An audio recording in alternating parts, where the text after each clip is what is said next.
We're back. It's been a long hiatus, but we made it to Clare's season. Wasn't super thrilled about this one, but it looks like it's going to be an interesting season. And I think we're going to have a lot to discuss over the coming weeks. So let's do this. First thing, right off the bat, we start with just a preview of Dale. And apparently it's love at first sight. I thought we were just like jumping right into meeting the guys. But no, they want to start us with like a huge spoiler. Like at least let us think about things a little. But no, they're just giving us Claire's entire half of the season. The entire thing. You might as well just bring out Tayshia. I know this because I kept accidentally seeing pictures of Clare and Dale on Instagram. If you go in the Explore feed, it's just all over the place. You can't avoid it anymore. And I almost think that's why they're doing it, is because they want to be like, hey, we know you know. Here you go, but let's show you everything that leads up to that or something. Honestly, if anyone's going to, stir up this kind of stuff, it's going to be Clare. She's been engaged on the franchise before, which the show neglected to mention. She did the dirty with Juan Pablo in the ocean before it was like accepted to do the dirty on this show. I mean, we ask for a more mature Bachelorette. They give us one, and we're only going to get to see her for what, 3 weeks? Maybe? Anyway, we're not at the normal mansion yesterday. 2 days ago. I don't know where we are exactly or how it all got set up, but they bring us into a Clare COVID recap. So we see when they tell her that she got selected as the new Bachelorette, and she starts crying in the same way that Hannah B. cried. It's a very prestigious position. She was also very strategically holding her phone during that FaceTime, putting it in the most flattering angle possible, like head to hips. We know what you're doing over there, Clare. Also, I really wish they'd stop showing that Juan Pablo clip where she gets dumped essentially. I know some people are like, yeah, you go girl power. I didn't really feel the same. To me, it felt a little like just too much. Almost like she had that "I would never want you as a father of my children." That line was like in her head, ready just in case he dumped her. But it was a long time ago. I don't really remember. Okay, so they show us some pandemic clips of Clare, which were cute, but someone else videotaped her baking cookies and bathing her dog.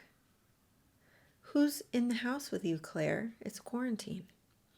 Okay, sorry, I am on the attack, and I need to give Clare a chance over the next 3 episodes while I still can. And then, so, we're all cozy right now and like the quarantines and, she's, baking cookies. And then they're like, all right, Clare, it's time to go. You're going to show up in 3 days and we're getting this episode, the season started. Meanwhile, she's been eating a bunch of cookies, apparently. She's now got 3 days to get in shape. They were making like a huge deal about her getting her COVID test results back. Like the suspense of it all. We all know it's going to come back negative. I think they were like making it a thing that they were following all this protocol. Like if you've ever done Insanity and Shanti, every like 10 seconds is like, check your heart rate, make sure it's safe. Does anybody else do Insanity? But he's covering the bases. Let your audience know that you're following protocol. And if anything bad happens outside of that, not your fault because you did what you were supposed to do. And then they again show that love at first sight clip. And I'm kind of excited for her because if it's accurate, I mean, if like this is truly love at first sight, how awesome is that? But like, is it really legit? How do you actually know for sure? Yes, he's handsome, but perhaps that's what this is. Yeah, you've been in quarantine for a while. You see a good looking guy. Just a thought. And usually, first recap, I like to predict the winner. But I think that's already been decided for me. Maybe when Tayshia makes her entrance, that's when I will decide. Then after a quick commercial break, we are back to the mysterious location. Still don't know where we are. If they did ever mention the location, I missed it, so sorry about that. Now it's time for selfie videos of the guys.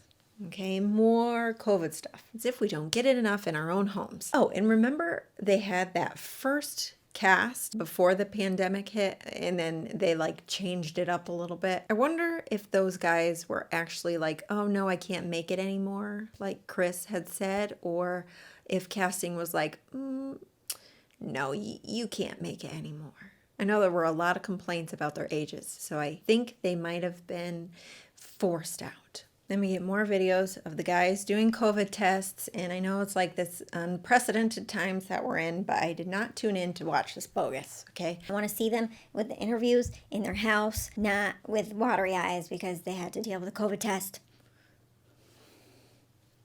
I'm okay. Instead of those nice interviews of home and them at their workplace, we have them jumping on beds and looking dumb. Okay, we finally find out the situation and they're on some resort.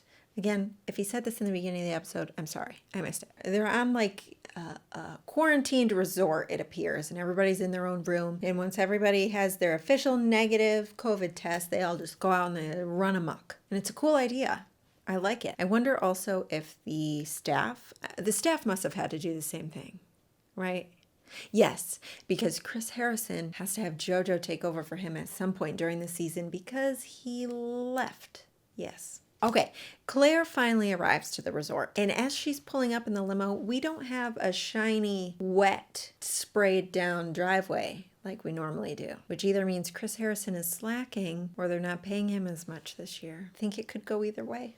And we have our first Chris Harrison consultation with the Bachelorette. I feel like this is the first we see of just like Clare in all her glory. That didn't come out right. I noticed she's very expressive, like you see her eyes moving, her lips, her like. Do you know what I mean? Nothing wrong with it. I'm just a noticer. And also what I noticed, she says everything with conviction, like everything is powerful. It just makes me wonder if there's is there a relaxed, subdued version of Claire? I don't think so. I think she is just that type of personality. Oh, then they talk about a special DVD that her father made, which is really nice. But I think they're giving us a foreshadow here because she's like, I don't want just anyone to watch that. I can't share it with just anyone. Now, I might be a little out of line predicting this here, but I think she's going to share it with Dale. I could be wrong. I could very well be wrong. I don't think I am. Now, the guys are making their way over to meet Claire. And this is the first time that we've ever seen, I think, the contestants actually enter the limo before the limo pulls up. Not that that's important. Just something I noticed. Okay. Also, why does Chris Harrison look different? Does he have hair plugs? Did he get Botox? Did he dye his hair? He looks extra youthful. Okay, last side note. Sorry, that clip. That. Not settling for men like that. That clip. It's going to be shown every week up until she leaves with Dale. I'm telling you. There's a clip every season, and that is the fence jump clip. It's not super powerful. But I'm assuming they didn't have much to work with, given she was only there for who knows how long. I'm predicting 3 episodes. So as the guys are coming out, I'm almost wondering, I'm trying to evaluate these guys and wondering if it's pointless because none of them are Dale. Okay, so first guy comes out. His name was Dan, I think.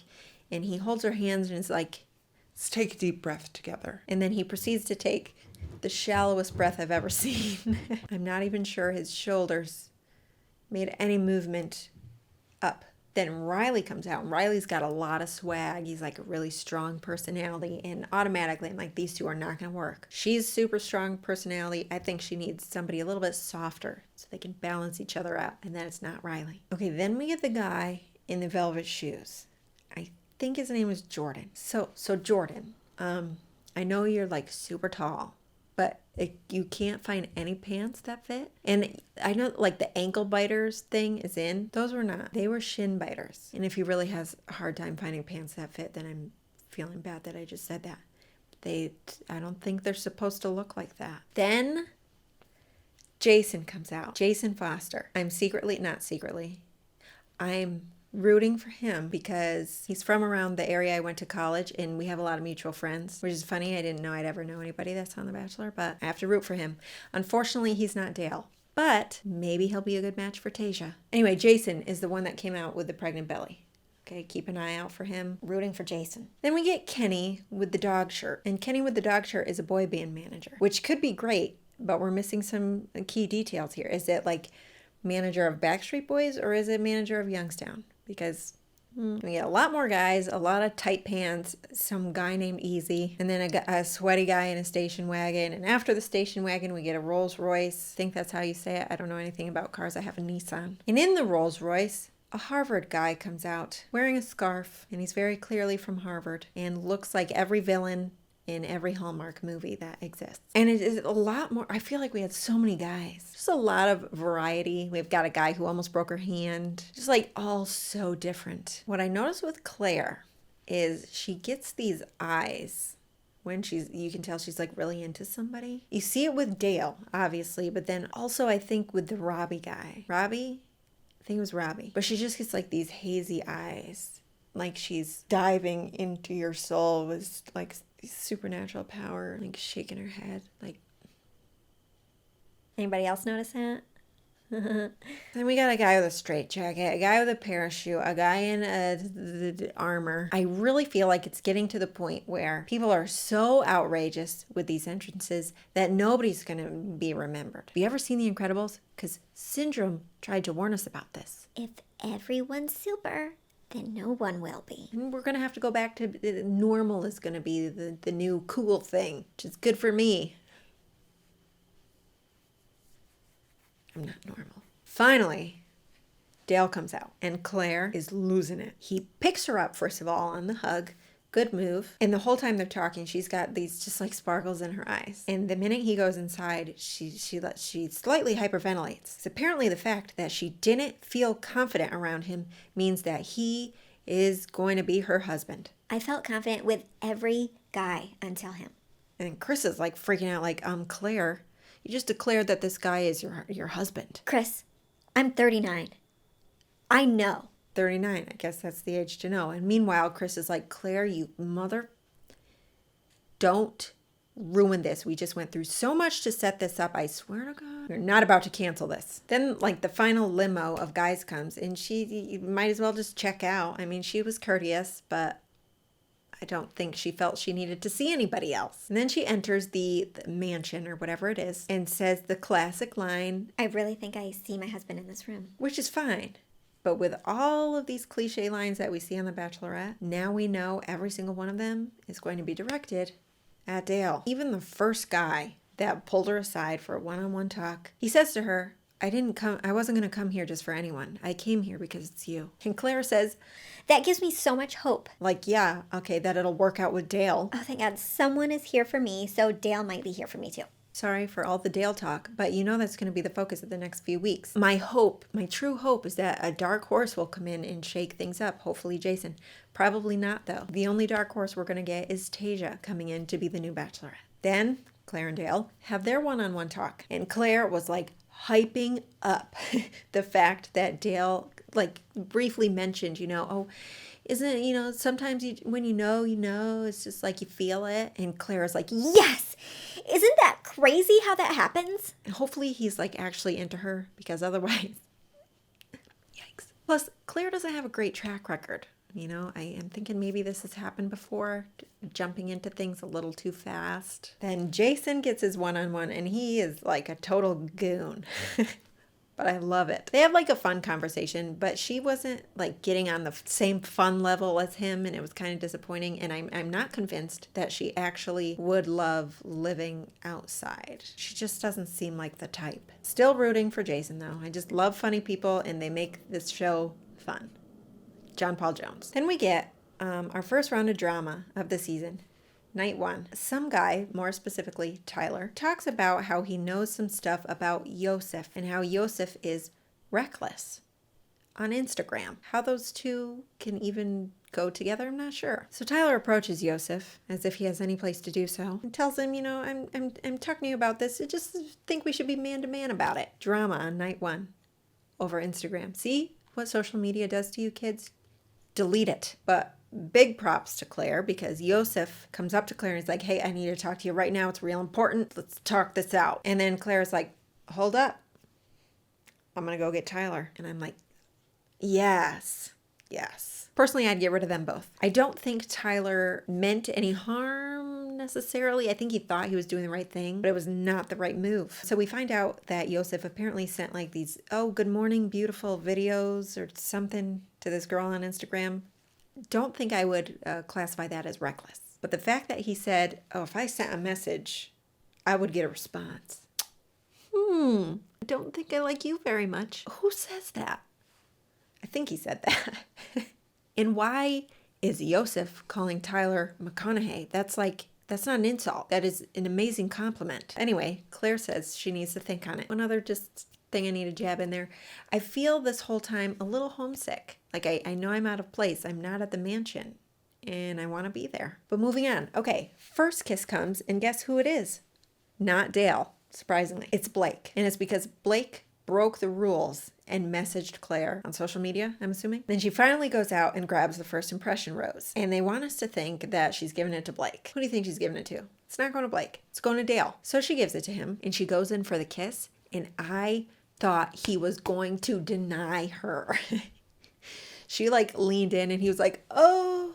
And then he goes, oh, I'm so nervous. No, I'm not. And then he just kisses her. I kind of think I would have thought it was cute if I didn't already know how this whole thing ends up. Also would have been funnier if he denied her. But either way, as you can see, I was entertained. And now it's rose ceremony time. And she comes out and says, I didn't get to talk to some of you guys. I'm really sorry about that. That means if you talk to her and still didn't get a rose, that's not good for you. And I'm thinking, that's really gotta suck to like go through that whole process and all those COVID tests and getting so amped up for night one and you don't even get to talk to her. And then you go home. Oh man, but that's showbiz, baby. The people that didn't talk to her are complaining about the Yosef and Tyler thing, which in reality, how much time did that actually take up? I know things get edited, but it didn't seem like she spent much time trying to resolve anything there. So she's handing out roses one after the other. It seems like there's a ton of roses. Like even the straitjacket guy gets a rose. And we make it to the last rose. And she hasn't given one to Yosef. She hasn't given one to Tyler. And then there's like 5 other sad puppy dog faces. I feel so bad for these guys. All these poor guys aren't going to get a rose because we already have a rivalry on night 1, which means it is now up to the producers to decide who they want to keep. And who does she keep? She keeps Yosef. The producers keep Yosef. Ugh. I know it was not your choice, but you're not going to end up with him. He gives me a little bit of stalker vibes. Pick one of the poor guys that are nice and let them go on vacation. But bigger picture here, she already knows who she's going to pick. So why bother with the nitty gritty? And that's where we end. And we just see the previews. Previews come on. We've got some naked men, some screaming, a lot of really cute dresses. Whoever her stylist was, that on point. Oh, she also kisses Jason, which is a good sign for me. But she's in love with Dale, which is not a good sign for Jason. And apparently people think Dale is a phony. So this is where we're going to get some serious drama. Could we not? I don't know. And of course we have another Men like that preview. And talk of a new Bachelorette. There's a new Bachelorette coming? Well, yes, there is, and her name is Tayshia. And that concludes episode 1 of Claire's season. I think we know how the next couple episodes will go, I think. Okay, well, that's it. See you next week for episode 2.